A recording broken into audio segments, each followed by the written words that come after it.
के प्रति निंदा होता है, एक दूसरे का समालोचना होता है, प्रजल्प करते हैं। कृष्ण कथा छोड़ के ग्राम्य कथा, ग्राम्य कथा ना कहिबे, ग्राम्य कथा ना सुनिबे। महाप्रभु ने कहा है ग्राम्य कथा ना कहिबे और ग्राम्य कथा ना सुनिबे। तो ग्राम्य कथा बोलने के द्वारा फॉल्ट फाइंडिंग मेंटालिटी तैयार होता है। जब आप जानबूझ के आप भौतिक बातें करते रहेंगे, उससे क्या होगा, आपका भक्ति डाइल्यूट हो जाएगा। और भक्ति डाइल्यूट जब हो जाएगा तब क्या होगा, एक भक्तों के अंदर दोष देखना शुरू हो जाएगा। ये नहीं था, वो नहीं था, ये भक्त ऐसा है, वो भक्त ऐसा है, ये ठीक नहीं किया, मेरा ये देंगे क्या। और फिर भक्तों का निंदा करते करते आप एक दिन आउट हो जाएंगे भक्त से। समझ में आ रहा है? तो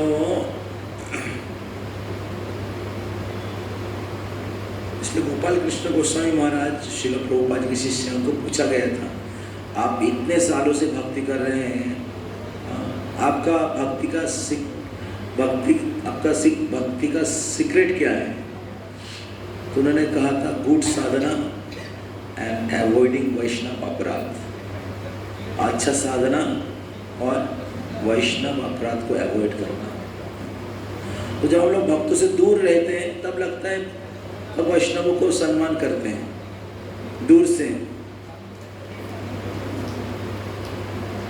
और जब भक्तों के साथ हम लोग रहने लगते हैं तब क्या होता है, धीरे धीरे भक्तों का दोष देखने लगते हैं। तो भक्तों के प्रति कितना श्रद्धा है पता चलेगा जब आप भक्तों के साथ रहने लगोगे। सच में कितना श्रद्धा है, हाँ, तब पता चलेगा जब आप भक्तों के साथ रहने लगोगे। दूर से हम लोग ने देखा, हाँ भक्त लोग सब अच्छा है और हमने कोई निंदा नहीं किया, लेकिन जब आने लगा तो हमने देखा भक्तों के अंदर अलग अलग भक्त हैं, अलग अलग भक्तों के अंदर अलग अलग त्रुटियाँ हैं, अलग अलग कमियाँ हैं। लेकिन पॉजिटिव चीज़ क्या है, वो भक्ति में आगे बढ़ने के लिए प्रयास कर रहे हैं।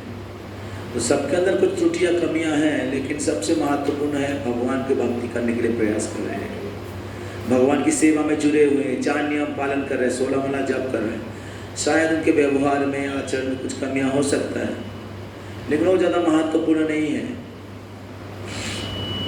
तो इसलिए भक्तों के अंदर अच्छा गुण देखना चाहिए।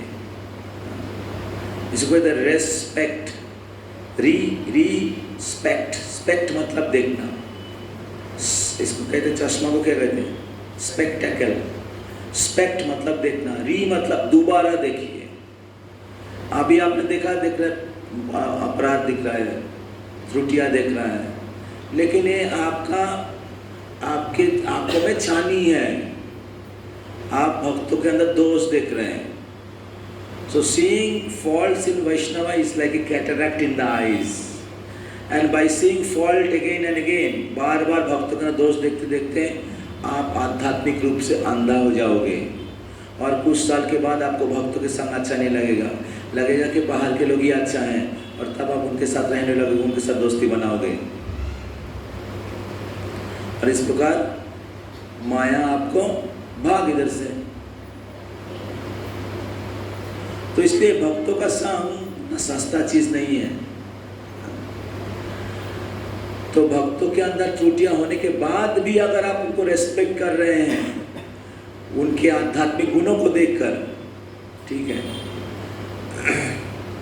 तब आप, हाँ, भक्ति में आगे बढ़ रहे हैं, तब आप थोड़ा भक्त बन रहे हैं। समझ में आ रहा है? इसका मतलब ये नहीं कि कोई माया में जा रहे हैं, आप बोला है वैष्णव है सब बहुत अच्छा है, बहुत अच्छा है, कुछ मत बोलो। इसका मतलब ये नहीं कि कोई माया में जा रहा है, 4 नियम तोड़ रहा है, यात्रा में आके सिगरेट फूक रहा है, यात्रा में आके चाय पी रहा है, आप लोग वैष्णव है, वैष्णव निंदा नहीं करना चाहिए, हरे कृष्ण सब अच्छा है। इसका मतलब वो नहीं है। जो भक्ति के स्टैंडर्ड को फॉलो कर रहे हैं, लेकिन फिर भी उनके अंदर कुछ कमियां होगा, क्योंकि हम लोग साधक भक्त हैं, हम लोग शुद्ध भक्त अभी तक नहीं बने हैं। श्रील प्रभुपाद बोलते हैं, श्रील प्रभुपाद जी के पास एक बार एक आदमी आया था, रिपोर्टर, बोले स्वामी जी आपके मूवमेंट में कितना शुद्ध भक्त हैं? तो प्रभुपाद जी बालकृष्ण महाराज को पूछा कि हमारे इस्कॉन में कितने भक्त हैं? तो उस समय 200 लोग थे। प्रभुपाद जी बोले 200 शुद्ध भक्त हैं। तो फिर बाद में श्रील प्रभुपाद को पूछा गया कि स्वामी प्रभुपाद ऐसा कैसे हो सकता है? तो प्रभुपाद जी ने कहा कि जो शुद्ध भक्ति हैं, शुद्ध भक्ति के मार्ग में जो चल रहे हैं वो शुद्ध भक्त हैं। तो आज नहीं तो काल वो शुद्ध भक्त बन जाएगा। Just time is a factor. जैसे एक आम है, पेड़ में लगा हुआ है, आज पूरा पूरी पका नहीं, लेकिन वो अगर लगा रहेगा तो क्या होगा? पक जाएगा। तो उसी प्रकार महाप्रभु जो साधना भक्ति के प्रोसेस दिया है, 16 वाला जप करना, 4 नियम पालन करना, हरि कथा सुनना, तो जो इसको शुरू कर दिया है और सिंसियरली प्रयास करें, ऐसे भक्तों का दोष नहीं देखना चाहिए। हम उसमें कुछ त्रुटियां हैं तो मदद कर सकते हैं।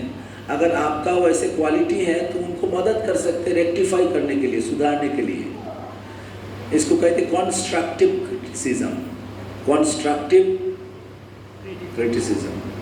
और उसका उनका अथॉरिटी होगा, स्पिरिचुअल गाइड होगा जो उनको गाइड कर रहे हैं, वो उनको सुधारेगा।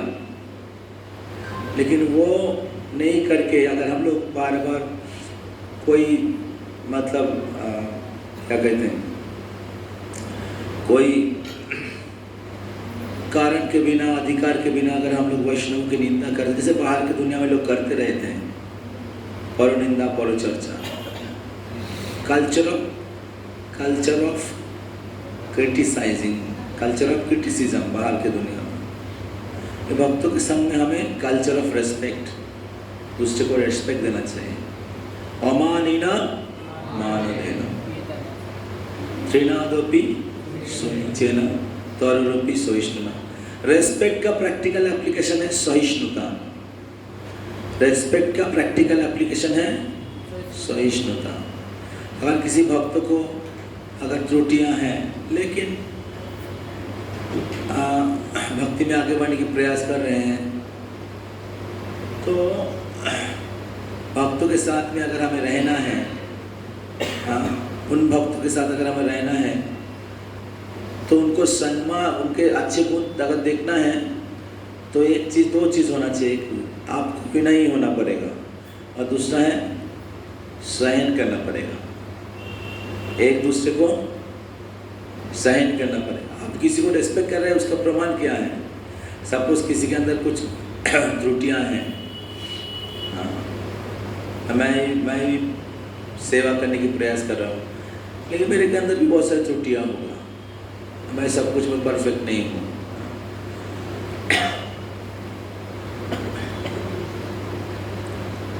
तो लेकिन अगर हम लोग भक्तों के अंदर सच में हमारे श्रद्धा है, तो हम लोग उनके त्रुटियां जो हैं उसको उतना सीरियसली नहीं देखेंगे, उसको ओवरलुक करेंगे। समझ में आ रहा है ना?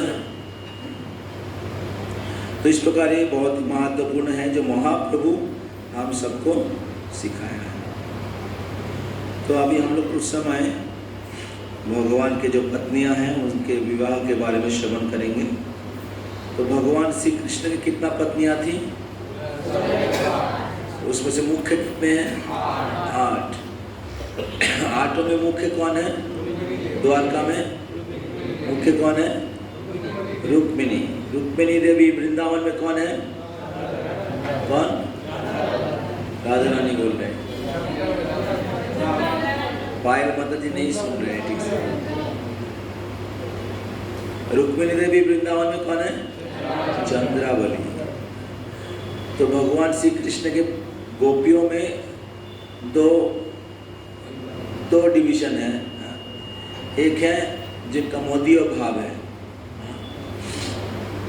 जो सोचते कि कृष्ण मेरा है, वो वृंदावन के जो कृष्ण के विवाह के पहले जिनके साथ, कृष्ण के विवाह के पहले गोपियों के साथ जो संबंध है उसको कहते हैं परोकिया रस। विवाह के पहले, और विवाह के बाद जो संबंध है उसको कहते हैं शौकिया। तो वृंदावन में परोकिया और द्वारिका में शौकिया, विवाह के बाद। द्वारका के भक्त लोग जो हैं इनका भाव है तदीय भाव कि कृष्णा हम तुम्हारा है। वृंदावन के भक्त लोग कृष्णा मेरा है। तो तदीय भाव में गोपियों के अंदर भी तदीय भाव है, वृंदावन के गोपियों में भी। उसको कहते हैं left wing and right wing.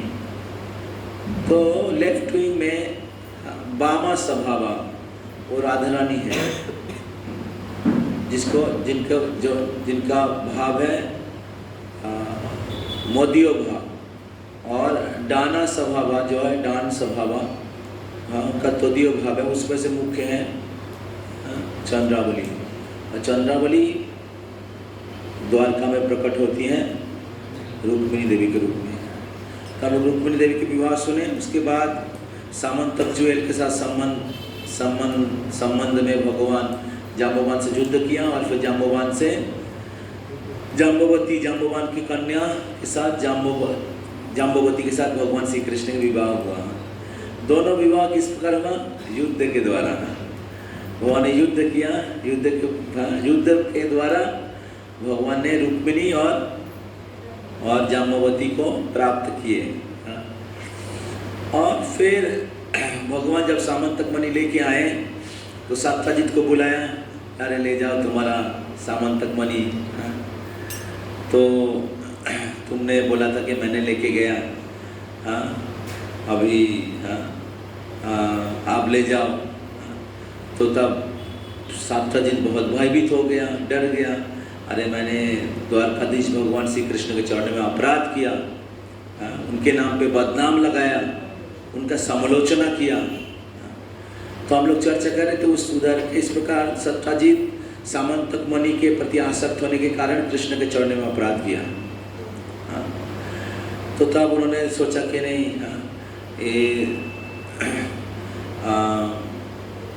Jambavan ने सामंतक मणि लिया था और वो सामंतक मणि वापस कर दिया और जाम्बवती को भी दे दिया। तो मैं भी क्या करता हूँ, मैं भी सामंतक मणि दे देता हूँ कृष्ण को, और मेरी कन्या सत्यभामा को भी दे देता हूँ। तो सत्यभामा को सत्यजित ने दिया। भगवान ने कहा कि सामंतक मणि हमें नहीं चाहिए, आप सामंतक मणि रख लो, आपकी इच्छा है तो आप सामंतक मणि रख लो। तो बाद में इस सामंतक मणि के कारण क्या होता है, सत्यजित का मृत्यु हो जाता है। उसी प्रकार भौतिक सामंतक मणि जो है भौतिक ऐश्वर्य का प्रतिनिधित्व करते हैं। तो भौतिक ऐश्वर्य में टू मच हम लोग एडिक्टेड होते हैं, आसक्त होते हैं, तो हमारे आध्यात्मिक जीवन को विनाश प्राप्त करता है। भगवान के प्रति जो हमारे आसक्ति है या भक्ति है वो खत्म हो जाता है। नाम जप में रुचि, भगवान की सेवा में टाइम देना चला जाएगा। तो इस प्रकार भगवान की तीसरी पत्नी कौन है? सत्यभामा, सत्यजित के कन्या सत्यभामा। कल हम लोग सुनेंगे सामंतक मणि का हिस्ट्री और उसके साथ संबंधित सत्यभामा कौन है? राधा रानी। तो राधा रानी किस प्रकार वृंदावन से द्वारका में आई है उसके बारे में हम लोग सुनेंगे कल। तो तीसरा पत्नी का नाम है सत्यभामा।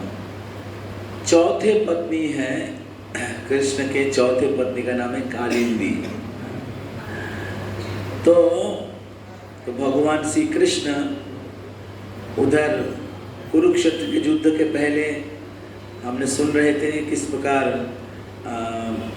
पांडव को लाक्षागृह में डाल दिया था और फिर लाक्षागृह में आग लगा दिया था और सबको लगा कि पांडव लोग मर गए। और कृष्ण बलराम द्वारका से गए हस्तिनापुर देखने के लिए, सब लोग रो रहे थे और कृष्ण बलराम भी सबके सामने रो रहे थे, क्या हुआ मेरा पांडवों का क्या हुआ, सबके सामने ड्रामा कर रहे थे नाटक का।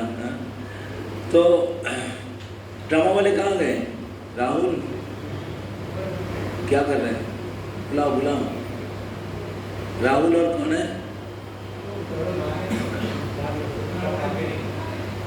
राहुल को बुलाओ, राहुल को।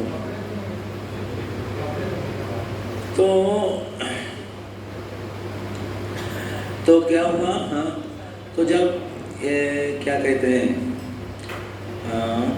हाँ पांडव लोग, तो पांडव लोग तो विदुर की मदद से नीचे से भाग गए, पलायन कर लिए। तो फिर भगवान कृष्ण के आदेश से पांडवों के लिए विश्वकर्मा ने बहुत सुंदर एक महल बनाया। क्या नाम है उसका? इंद्रप्रस्थ। तो बहुत सुंदर महल था। हाँ, उसमें हर प्रकार के ऐश्वर्य था। तो हर प्रकार की सुविधाएं थी। तो इंद्रप्रस्थ बनाया, और इंद्रप्रस्थ में पांडव लोग बहुत आनंद से रह रहे थे। तो उस समय अर्जुन युद्ध के लिए वन में पशु शिकार कर रहे थे। तो युद्ध सीखने के लिए क्षत्रियों को मृगया करना पड़ता है, पशु शिकार करना पड़ता है, और यज्ञ में भी पशु का आहुति दिया जाता है। तो तब अर्जुन एक बार बहुत जंगल में पशु शिकार करते करते बहुत थक गए। थक जाने के बाद वो स्नान करने के लिए थोड़ा यमुना के पास गए। तो यमुना के पास जब गए तब एक बहुत सुंदरी कन्या उधर घूम रही थी। तो भगवान कृष्ण ने अर्जुन को बोला कि पूछो कौन है। तो तब वो कन्या ने कहा कि मैं कालिंदी हूँ, सूर्य देव की कन्या। तो मेरे पिताजी इस यमुना के भीतर एक सोने का महल बनाया है, और उस महल में मैं तपस्या कर रही हूँ भगवान विष्णु को पति के रूप में प्राप्त करने के लिए। तो जब तक उनको मैं पति के रूप में प्राप्त नहीं करता हूँ, मैं तपस्या बंद नहीं करूँगा, और भगवान विष्णु को छोड़ के मैं दूसरे किसी पुरुष को पति के रूप में स्वीकार नहीं करना चाहती हूँ। भक्ति रसामृत सिंधु में इसका उदाहरण आता है। और इस प्रकार ये जो कन्या थी पूरे जीवन ब्रह्मचार्य का पालन किया था कृष्ण को पति के रूप में प्राप्त करने के लिए। तो तब कृष्ण ने अर्जुन को बोला कि उनको जाके बोलो कि कृष्ण स्वयं विष्णु हैं, हाँ, और आप उनसे विवाह कर सकते हो। तो तब कालिंदी अर्जुन के बात सुन के भगवान श्री कृष्ण से उनका मिलन हुआ। तब भगवान श्री कृष्ण कालिंदी को अपने रथ में बिठाकर द्वारका लेके आए। फिर कालिंदी के साथ कृष्ण की विवाह हुआ। तो कालिंदी कौन है? कालिंदी यमुना। तो यमुना वृंदावन में यमुना है जो कृष्ण की पत्नी है। कालिंदी यमुना वो द्वारका में किसके रूप में विराज कर रही है? कालिंदी। कौन सा कितना पत्नी हो गया? पहला पत्नी सुन रहे ना सब लोग। दूसरा पत्नी जाम्बवती। तीसरा सत्यभामा। चौथा कालिंदी। पांचवा पत्नी का नाम है मित्रविंदा, जिनके बारे में आपने सुना है उज्जैन में भगवान 2 बार आए थे। पहली बार शिक्षा लेने के लिए, हाँ, और दूसरी बार विवाह करने के लिए। तो जो मित्रविंदा है, मित्रविंदा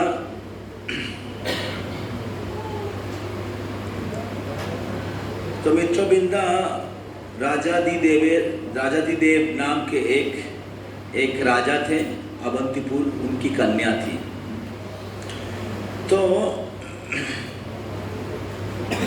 राजाधिदेव बहुत धार्मिक राजा थे और वो चाहते थे कि उनके कन्या का विवाह कृष्ण से हो।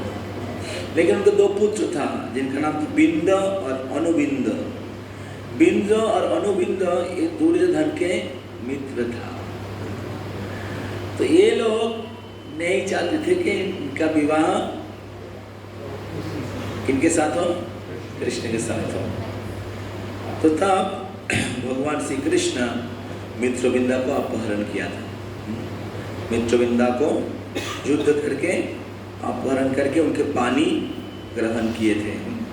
इस प्रकार मित्रविंदा हम लोग गए थे उधर राम जनार्दन मंदिर 3 किलोमीटर दूर में मित्रविंदा का घर था। तो मित्रविंदा के साथ भगवान श्री कृष्ण की विवाह हुआ। कितना हो गया? 5वां। इतना सारा शादी का जो बारात है उसका फीस्ट आप लोगों के लिए बचा हुआ है। मतलब मिल रहा है आप लोगों को, सुन रहे मतलब शादी अटेंड कर लिया। हरि बोल। अगर भक्ति जारी रखेंगे तो स्पिरिचुअल वर्ल्ड में जाके उस शादी का फीस्ट मिल जाएगा। हरे कृष्णा। तो जब हम लोग भगवान के विवाह लीला सुनते हैं तब हमारे हृदय में जब काम वासना है, स्त्री के प्रति आकर्षण, स्त्री पुरुष के अंदर जो आकर्षण है, काम चला जाता है। जब भगवान के विवाह लीला हम लोग श्रवण करेंगे, भगवान एक्चुअली असली कामदेव है। इस भौतिक जगत में स्त्री पुरुष के अंदर जो आकर्षण है वो कामदेव के द्वारा होता है। ये कामदेव पूरे जगत को मोहित करके रखा है। लेकिन भगवान मदन मोहन है। कामदेव का और एक नाम है मदन। और मदन को भी मोहित करते हैं कृष्ण, इसके लिए उनका नाम है मदन मोहन। और उसके ऊपर और एक जन है, राधा रानी की मदन मोहन मोही। तो उनके भक्ति के द्वारा कृष्ण को भी मोहित करते हैं। तो इस प्रकार कृष्ण का नाम है मदन मोहन, है अनंग मोहन। अनंग मतलब कामदेव। तो इसलिए कृष्ण की लीला श्रवण करना चाहिए। बार बार श्रवण करेंगे तो हमारे हृदय में जो कलमश है वो चला जाएगा। बहुत बार सुनने में अच्छा नहीं लगेगा, ठीक है, फिर से रात में क्लास क्यों, हाँ। तो लेकिन बार बार सुनेंगे तो क्या होगा, हमारे हृदय के जो अनर्थ है वो चला जाएगा। तो स्थिर होइया काने यदि सुने बार बार, हाँ, धीर होइया काने यदि सुने बार बार, बार बार श्रवण करेंगे तो हाँ। रजोस्तम गुणेरा सकले आच्छन्न वासुदेवे कथा रुचि भाई से प्रसन्न। प्रभुपाद जी जब विदेश में जा रहे थे सोच रहे थे लोग सब रजोतम गुण आच्छन्न हैं, उनको भगवान की कथा में रुचि कैसे होगा। तो तब प्रभुपाद जी ने भागवतम से श्लोक बोले थे, नष्ट प्रायेषु अभद्रेषु नित्यं भागवत सेवया। उस पोएम के भीतर प्रभुपाद जी ने इस श्लोक को कोट किया है। तदा रजोस्तमो भावा कामो लोभदयश्च ये चेतरेतरना विद्यम स्थितम सत्ये प्रसिद्धति। तो इस प्रकार भागवत की कथा, भगवान की कथा अगर सुनेंगे तो हमारे हृदय में जो अनर्थ है वो धीरे धीरे नष्ट हो जाएगा और फिर भगवान के प्रति प्रेम उत्पन्न होगा। तो प्रभुपाद लिखते हैं कि हे प्रभु आप तो परम कौतुकी हैं, हाँ, आप तो परम कौतुकी हैं और आप अगर कृपा करेंगे तो उनके आपके कृपा से उनको हरि कथा में रुचि उत्पन्न होगा। तो इस प्रकार बार बार सुनना चाहिए। बार बार सुनेंगे तो हमें भगवान के प्रति प्रेम जागृत होगा। तो पहला पत्नी है रुक्मिणी, दूसरा जाम्बवती, तीसरा सत्यभामा, ठीक है, एटलीस्ट द्वारका आए हैं, द्वारका आने के बाद द्वारका तक जा रहे हैं, एटलीस्ट 8 पत्नी को नाम याद रहना चाहिए, है ना। तो कृष्ण की अष्ट सखी हैं वृंदावन में, गोपियों में, उसी प्रकार द्वारका में कृष्ण के 8 मुख्य पत्नियां हैं। तो गोलोक वृंदावन के 8 गोपियों का नाम भी याद रहना चाहिए, और द्वारका में कृष्ण के 8 मुख्य पत्नी का नाम भी याद रहना चाहिए।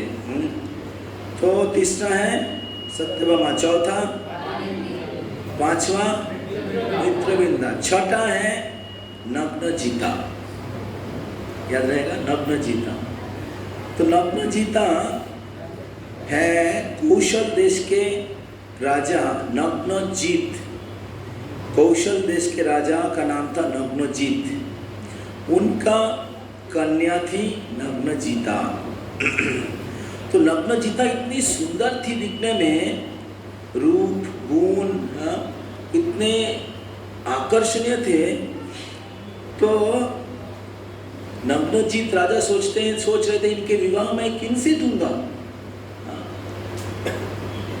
जैसे मैया सीता इतना सुंदर थी और इतनी शक्तिशाली थी, जनक महाराज सोच रहे थे कि इनकी विवाह में किनसे दूंगा। एक बार सीता मैया घर साफ कर रही थी, घर साफ करते करते उनके घर में एक धनुष रखा हुआ था, क्या नाम है उसका, हर धनुष, जो किनका धनुष था, शिव जी का धनुष था। उसको उठाने के लिए कितना पहलवान लगता था। तो सीता मैया घर साफ करते करते देखा उसके नीचे थोड़ा धूल मैल जमा हुआ था। तो सीता मैया ने क्या किया, अपने बाएं हाथ से उस धनुष को उठाकर साफ करके आ गए। और उनकी सहेलियां सब थी, आश्चर्य हो गए, अरे ये क्या। तो उन सब सहेलियां आके जनक महाराज को बताया कि ऐसे आपकी सीता ऐसे कार्य कर रही हैं। तो जनक महाराज की चिंता हो गया कि ऐसे लड़की के साथ किनका विवाह मैं दूंगा। हाँ, ऐसे लड़की के साथ कोई साधारण एक लड़के के साथ विवाह होगा तो वो तो चटनी बन जाएगा। हाँ, तो जैसा पत्नी उसी प्रकार पति होना चाहिए। जब शादी होता है तो शास्त्र में दिया गया कैसे मैच होना चाहिए। आज के ज़माने में विवाह के समय कोई प्रॉपर मैच नहीं देखा जाता है, और उसके कारण क्या होता है, विवाह के बाद हस्बैंड वाइफ दोनों डिससेटिस्फाइड रहते हैं। जैसे आयुर्वेद में क्या होता है, आयुर्वेद में खाने के बारे में बहुत सारा गाइडेंस दिया गया है, ठीक है। जैसे दही बहुत अच्छा है खाने में, स्वास्थ्य के लिए अच्छा है, और तीता जो है वो भी अच्छा है बहुत खाने के लिए। हाँ, ऐसे कहा गया है, खाबो की खाबो ना, खाबो की खाबो ना, खाओ तीता। समझ में, खाबो की खाबो ना, खाओ तीता। और पोरबो की पोरबो ना, पोरो गीता। तो तीता खाने में अच्छा नहीं लगेगा, लेकिन तीता शरीर के लिए बहुत अच्छा है। आपको स्किन डिजीज चला जाएगा, हंगर इंक्रीज करेगा। तो ये दोनों अच्छे, लेकिन दोनों जब एक साथ खाया जाता है तब क्या होगा, हाँ, तब डाइजेशन नहीं होगा, शरीर में अलग अलग प्रॉब्लम होगा। उसी प्रकार कोई स्त्री बहुत अच्छा हो सकती है और कोई पुरुष भी बहुत अच्छा हो सकता है, लेकिन अगर उनमें स्वभाव में मैच नहीं होता है, कोई रजोगुण के हैं, कोई सत्वगुण में है, तो गुण का अलग अलग प्रकार के भेद है। तो वो सब देख के अगर विवाह नहीं किया जाता तो क्या होता है, विवाह के बाद रामायण महाभारत होता है। तो इसलिए वैष्णव मैरिज में, इस्कॉन में ये सब फॉलो किया जाता है। तो आप सभी लोग जो आपके बच्चे के विवाह देने वाले हों, बेटा और बेटी का, या आप में से बहुत लोग फ्यूचर में शादी करने वाले हों, तो ये सब देख के विवाह देना चाहिए। नहीं तो आगे जाके आपको पश्चाताप करना पड़ेगा। विशेष करके आप लोग जो भक्ति में आए हों, तो आपके बच्चे का शादी, या अगर आप शादी करें तो वैष्णव किसी लड़का या लड़की से शादी करिएगा, और फिर क्या होगा, वैष्णव संतान पैदा होगा, वैष्णव संतान पैदा होगा। इस प्रकार वैष्णव का विस्तार होगा इस पृथ्वी में, भक्तों का विस्तार होगा, और आसुरिक समाज है, आसुरिक कार्यकलाप चल रहे वो धीरे धीरे खत्म होगा। तो हमारे आचार्य लोग कहते हैं वैष्णव से भोट लोए राष्ट्रपति हबे, वैष्णव से वोट लोए राष्ट्रपति हबे, ऐसे वर्णन किया। आगे चल के ऐसा समय आएगा वैष्णव वोट लेकर, कोई वैष्णव वोट में खड़े होंगे और उसको वोट प्राप्त करके राष्ट्रपति प्रधानमंत्री बन जाएगा। ये महाप्रभु के संकीर्तन आंदोलन है, आगे 10,000 साल तक चलेगा। तो इस प्रकार जनक महाराज चिंता करने लगे कि मेरा बेटी का विवाह किससे दूंगा। तब उन्होंने स्वयंवर सभा किया, जो ये हरधनुष को तोड़ पाएगा। अरे मेरा बेटी उठा लिया, हाँ, तो उससे ज़्यादा शक्तिशाली होना चाहिए ना, तोड़ने वाला होना चाहिए। तब रामचंद्र ने आके तोड़ दिया, बहुत आसानी से। तो इस प्रकार राम अपना हीरोइक क्वालिटी, अपना वीरता, साधारणतः स्त्री पुरुष के वीरता के प्रति आकर्षित होता है। तो रामचंद्र भगवान की वीरता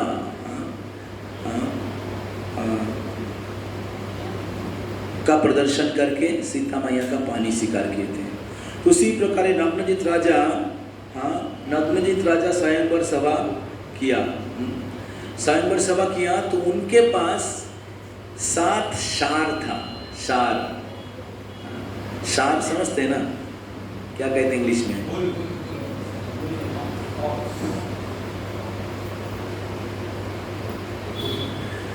तो ये जो शार इतना शक्तिशाली था, इसको नियंत्रण करना, काबू करना किसी का बस का बात नहीं था।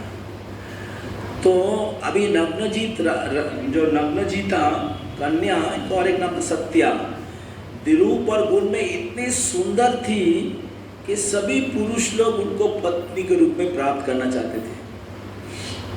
लेकिन जब वो उनको पत्नी के रूप में प्राप्त करने के लिए आते थे तो उनको बोला जाता था आप 7 शारों को काबू करो।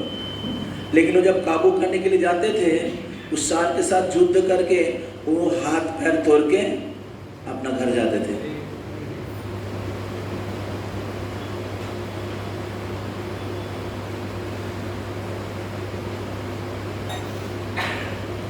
हमारे आचार्य लोग बताते हैं कि रंगजीत राजा वो भली बात ही जानते थे कि कृष्ण के बिना कोई इस राजा को काबू नहीं कर पाएगा। तो इसलिए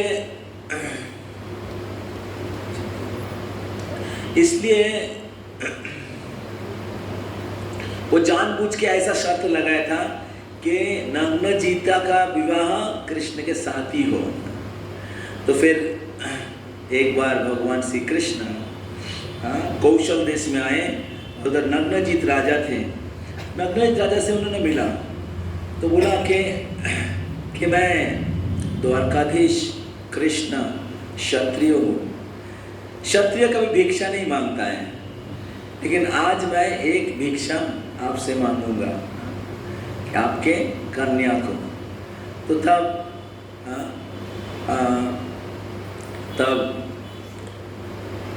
नग्नजीत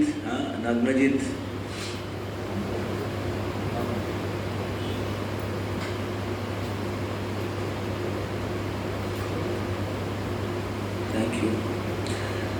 तो नग्नजीत राजा ने कहा कि हाँ आप विवाह कर सकते, लेकिन एक शर्त है कि आपके 7 शार को आपको काबू में लाना पड़ेगा। तो तब भगवान श्री कृष्ण ने क्या किया, अपने आप को 7 रूप में प्रकाश किया। भगवान अपने आप को, सब लोग सुन रहे हैं, सीनियर सिटीजन सुन रहे हैं? हरे कृष्णा। तो भगवान श्री कृष्ण अपने आप को 7 रूप से प्रकाश किया। तो 7 रूप से प्रकाश करके ऐसे शक्तिशाली जो सार था, किसी सीमेंट का एडवर्टाइजमेंट में सार का आता है ना, क्या नाम है? डबल बूल 7 बूल। वो तो जस्ट कॉन्सेप्ट है। सीमेंट में कॉन्सेप्ट, सीमेंट सेल करने के लिए कॉन्सेप्ट के रूप में दिया जाता है, लेकिन इधर वास्तविक रूप से 7 शक्तिशाली सार। तो भगवान ने एक ही साथ 7 सारों के साथ युद्ध किया। युद्ध करके भगवान ने क्या कहते हैं, 7 सारों को नियंत्रण कर लिया। इस प्रकार भगवान हर चीजों में बहुत दक्ष हैं। भगवान के 64 गुण हैं, भक्ति रसामृत सिंधु में वर्णन किया गया है। ब्रह्मा का कितना गुण है? ब्रह्मा का 50 न 55? 50।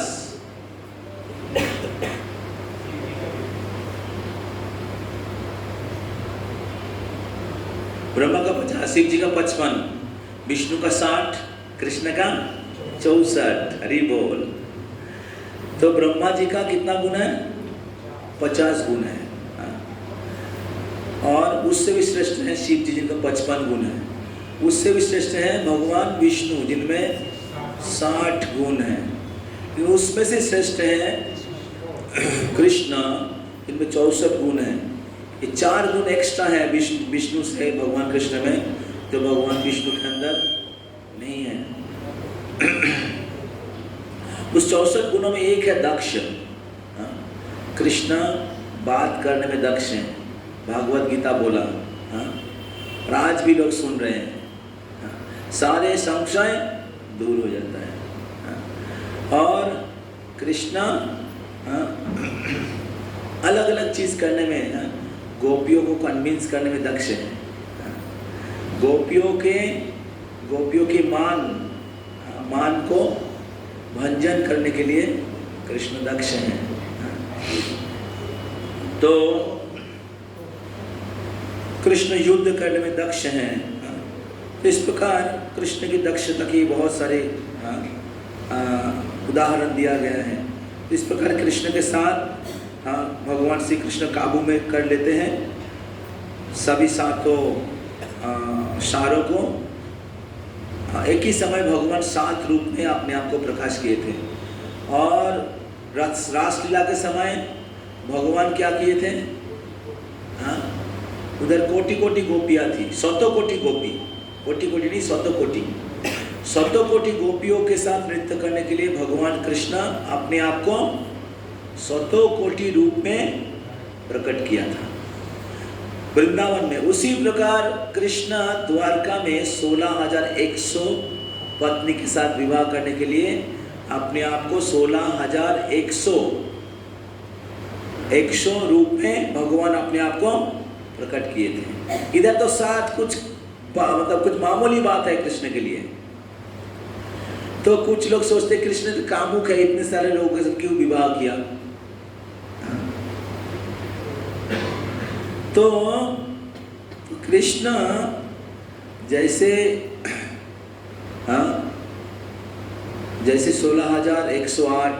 16,108 पत्नियों के साथ विवाह किया है, उसी प्रकार भगवान श्री कृष्ण अपने आप को 16,108 रूप में प्रकाश भी किया था। तो आपको करना है तो आप भी करो, अपना और एक बना लो। कल युग में तो लोग एक पत्नी को संभाल नहीं पाते हैं, 108 तो दूर का बात है। उसमें भी लोग आपस में विच्छेद हो जाता है।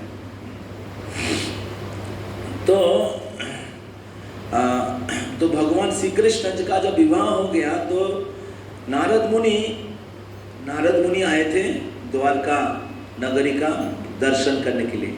नारद मुनि तो पूरा ऑल यूनिवर्स वीसा है, कहाँ पर ही चले जाते हैं वो। हाँ, तो नारद मुनि जब द्वारका में प्रवेश किए तब नारद मुनि ने देखा कि कृष्ण रुक्मिणी देवी के महल में रुक्मिणी देवी के साथ बात कर रहे हैं और सत्यभामा के महल में भगवान श्री कृष्ण सत्यभामा के साथ घूम रहे हैं। जाम्बवती के घर में उनके बेटा के साथ बात कर रहे हैं।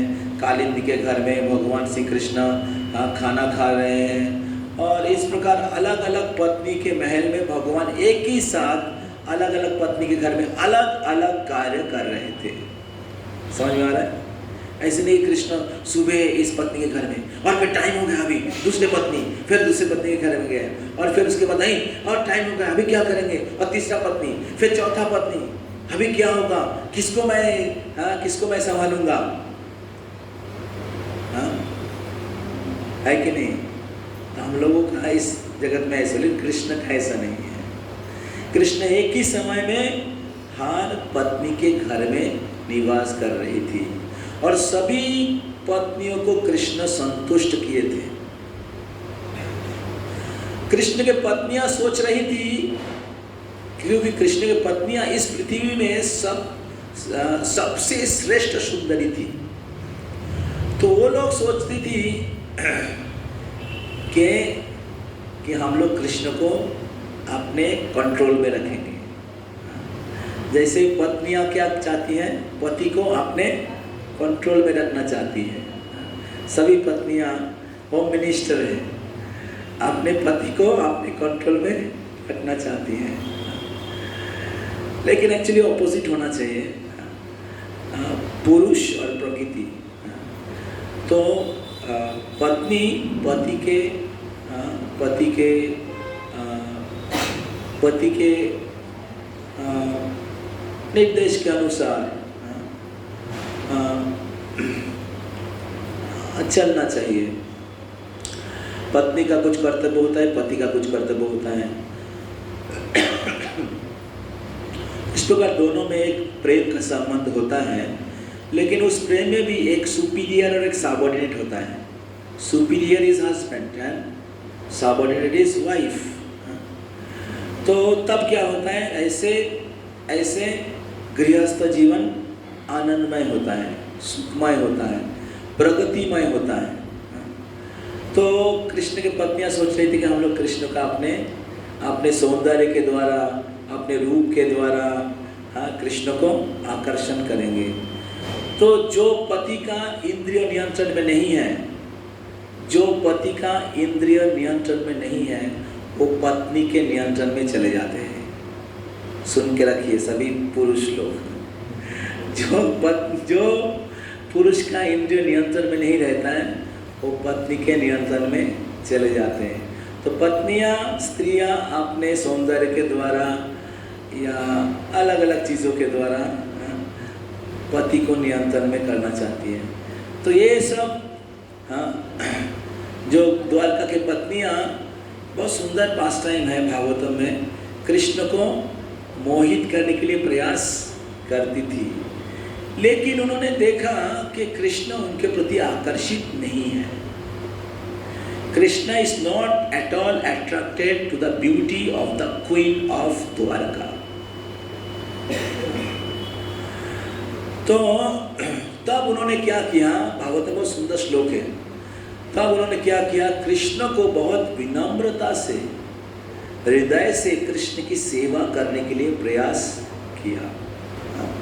द्वारका में किसी भी चीज का कमियां नहीं थी, दास दासिया, ऐश्वर्य का, धन रत्न मणि,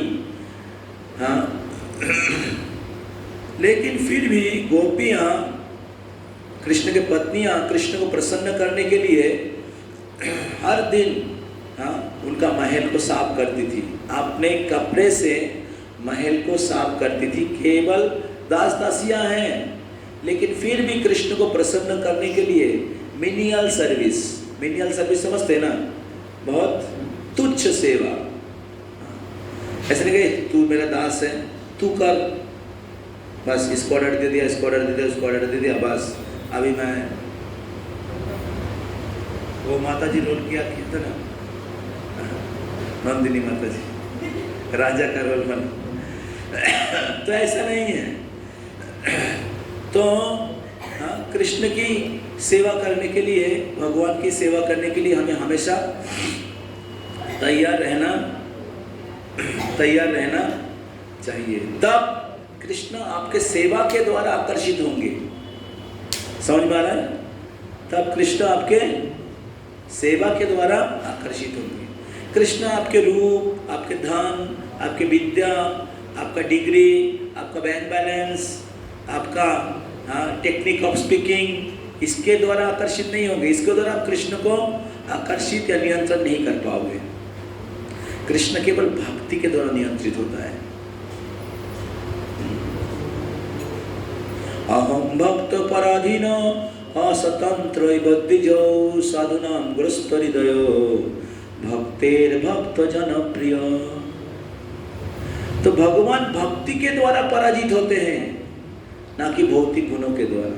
तो इसलिए जब हम लोग भक्ति में आते हैं, हम लोग अलग अलग बैकग्राउंड से होंगे। कोई, किसी का उच्च डिग्री होगा, किसी का बॉडीली ब्यूटी होगा, किसी का पैसा ज़्यादा होगा। लेकिन भक्ति में जब आते हैं, हमें सोचना नहीं चाहिए कि मैं इस कॉलेज से पास आउट हूँ, मैं अच्छा भक्त हूँ, मेरे पास इतना पैसा है, मैं इसलिए अच्छा भक्त हूँ। नहीं, वो आज भक्ति में आगे बढ़ने का कारण नहीं है।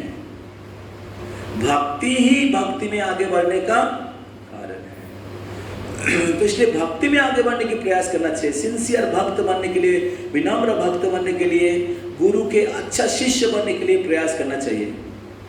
That is the symptom of good devotee. समझ में आ रहा है?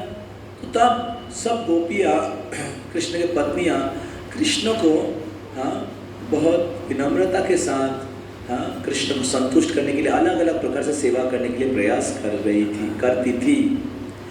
और तब कृष्ण उनके सेवा भाव को देखकर वो एक साधारण पति के जैसा, कृष्ण स्वयं भगवान है,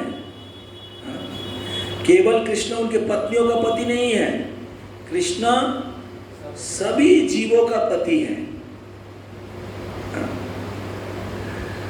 तो कृष्ण उनके प्रेम के साथ आदान प्रदान करने के लिए, उनकी सेवा के साथ आदान प्रदान करने के लिए, जैसे एक पति जिस प्रकार पत्नी के साथ आचरण करना चाहिए, सामाजिक रूप से आचरण करना चाहिए, पत्नी के साथ पति जिस प्रकार आचरण करना चाहिए, कृष्ण उसी प्रकार आदान प्रदान करते थे। समझ में आ रहा है? तो कृष्ण कामुक नहीं थे, इसलिए कि कृष्ण पत्नी, इतने सारे पत्नी से विवाह किए और उनके साथ पति जैसा आचरण किए। समझ में आ रहा है? कृष्ण भौतिक रूप से उनके प्रति आकर्षित नहीं थे, कृष्ण सर्वाकर्षक है। उनके भक्ति और सेवा के साथ आदान प्रदान करने के लिए कृष्ण एक साधारण पति के जैसा आचरण किए। जिस प्रकार कृष्ण मैया जशोदा के प्रेम और सेवा इतनी श्रेष्ठ है, उनके साथ आदान प्रदान करने के लिए कृष्ण एक साधारण पुत्र के जैसा आचरण किए। उसी प्रकार कृष्ण ये सारे राजकन्या जिनकी सेवा और शरणागति इतनी ऊंचा थी, उस सेवा और शरणागति और भक्ति के साथ आदान प्रदान करने के लिए कृष्ण एक पति के जैसा आचरण किए। समझ में आ रहा है? कृष्ण काम के अधीन नहीं थे, और इसलिए कृष्ण तत्व को समझना जरूरी है। कृष्ण को सही तरीके से समझना जरूरी है। Otherwise we misunderstand Krishna. Even in Krishna consciousness will misunderstand Krishna. ज्यादातर लोगों को कृष्ण के बारे में गलत धारणा है। दूसरे धर्मों के लोगों की बात छोड़ ही दीजिए, हिंदू धर्म के लोगों की बात ही मैं कर रहा हूं। तो इस प्रकार कृष्ण के साथ कृष्ण के पत्नियों का विवाह लीला सुनेंगे तो हमारे हृदय की काम वासना चला जाएगा। और कृष्ण काम के द्वारा नियंत्रित नहीं थे। काम तो रजोगुण तमोगुण के द्वारा होता है। तदा रजस्तमो भाव कामो लोभा द्वयश्च। कृष्ण तो गुणातीत है। गुण के नियंत्रण कौन करते हैं? दुर्गा। दैवी हेशा गुणमयी मम माया, मेरी माया कृष्ण कहते हैं। कृष्ण मायातीत है, मायाधीश है। तो कृष्ण के ऊपर कैसे काम का प्रभाव रहेगा? तो इसलिए गोपियों के साथ, पत्नियों के साथ जो कृष्ण के आदान प्रदान, विवाह लीला शरीर के स्तर पर नहीं था। Please try to understand this. अपना खोपड़ी एक्सेप्ट नहीं भी करेगा तो हमें श्रवण करके शास्त्रों के सिद्धांत को समझते हुए, इसका लेवल समझते हुए हमें इसको स्वीकार करना पड़ेगा, एप्रिशिएट करना पड़ेगा। You have to appreciate Krishna's quality, Krishna's transcendental pastime, then love will manifest. जब आप कृष्ण के इस गुणावली को, कृष्ण के महानता को एप्रिशिएट करोगे, उतना ही कृष्ण एप्रिशिएट करोगे, प्रशंसा करोगे, सुनकर प्रशंसा करोगे, सहारोगे अपने हृदय में कृष्ण के प्रति। जिस प्रकार रुक्मिणी देवी ने अपने हृदय में कृष्ण के प्रति प्रशंसा गुण को सहारा था, तब कृष्ण के प्रति प्रेम प्रकट हो गया। तो इस प्रकार कृष्ण के कितना पत्नी हो गया? हाँ, कितना? 6 नंबर पत्नी का नाम क्या है? कुछ रेडियो रहेगा, रेडियो क्या नाम है? नग्नजिता। 7वां पत्नी का नाम था भद्रा। भद्रा, तो भद्रा कृष्ण के पीसी था, पीसी का नाम था सूतोकीर्ति। तो सूतोकीर्ति का कन्या थी भद्रा। तो सूतोकीर्ति ठीक है, सूतोकीर्ति आपने कन्या को कृष्ण को प्रदान किए थे। इस प्रकार कृष्ण के साथ भद्रा का विवाह हुआ। सूतकीर्ति का कन्या भद्रा से विवाह हुआ कृष्ण का। तो 7वां पत्नी का नाम है भद्रा और 8वां पत्नी का नाम है लक्ष्मणा। 8वां पत्नी का नाम है लक्ष्मणा। तो लक्ष्मणा मद्र राजा की कन्या थी। मद्र राजा मतलब मद्रास, चेन्नई अभी नाम है। आप लोग कुछ लोग चेन्नई से आए हैं, तो चेन्नई अर्थात पहले नाम था मद्रास। तो मद्र राजा का नाम था लक्ष्मण और लक्ष्मण की कन्या थी लक्ष्मणा। तो लक्ष्मणा का स्वयंवर सभा हुआ था और भगवान श्री कृष्ण उस स्वयंवर सभा में लक्ष्मणा को विवाह किए थे। तो इस प्रकार लक्ष्मणा का भी बहुत सुंदर वर्णन किया गया भागवतम में। इस प्रकार लक्ष्मणा का विवाह हुआ तो कृष्ण के साथ। तो इस प्रकार 8 जो रानियां, द्वारका की 8 रानियों के साथ कृष्ण का विवाह हुआ। तो पहला पत्नी का नाम क्या है? तो जोर से बोलिए। अभी दर्शन करके आए रुक्मिणी मंदिर, कितनी सुंदर है रुक्मिणी देवी। अच्छा लगा? दूसरी पत्नी जाम्बवती, तीसरा सत्यभामा, चौथा कालिंदी, 5वां मित्रविंदा, 6ठा नग्नजिता। नग्नजिता को याद करिएगा तो बुल का याद रखिएगा, 7 बुल। नग्नजिता। 8वां भद्रा, 8वां भद्रा और 7वां भद्रा और 8वां लक्ष्मणा। तो ये आपका होमवर्क है, ठीक है। 8 कृष्ण के रानियां, उनका याद करना है। तो कितना हो गया? और बाकी रहेगा कितना? 16,100। इनका सुनना है क्या? इनका शादी अटेंड करना है क्या? तो 2 मिनट में मैं बता देता। आपने सुना, मैं एक बार ऑलरेडी बोल चुका हूँ। तो भौमासुर भूमि का पुत्र था। भूमि का पुत्र है इसलिए नाम हुआ भौमासुर। तो भौमासुर 16,100 राजकन्या को बंदी बना के रखा था।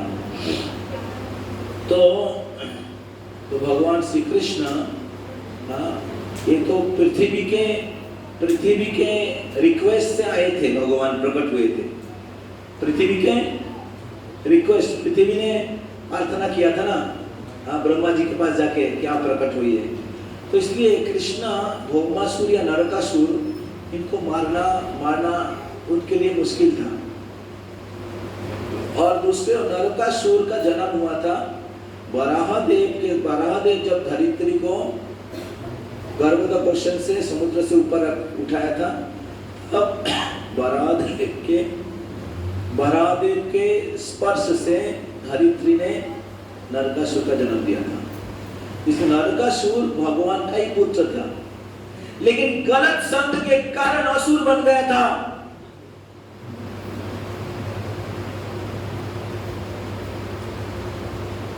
तो इसलिए हमें समझना चाहिए कि भक्तों की संग कितना जरूरी है।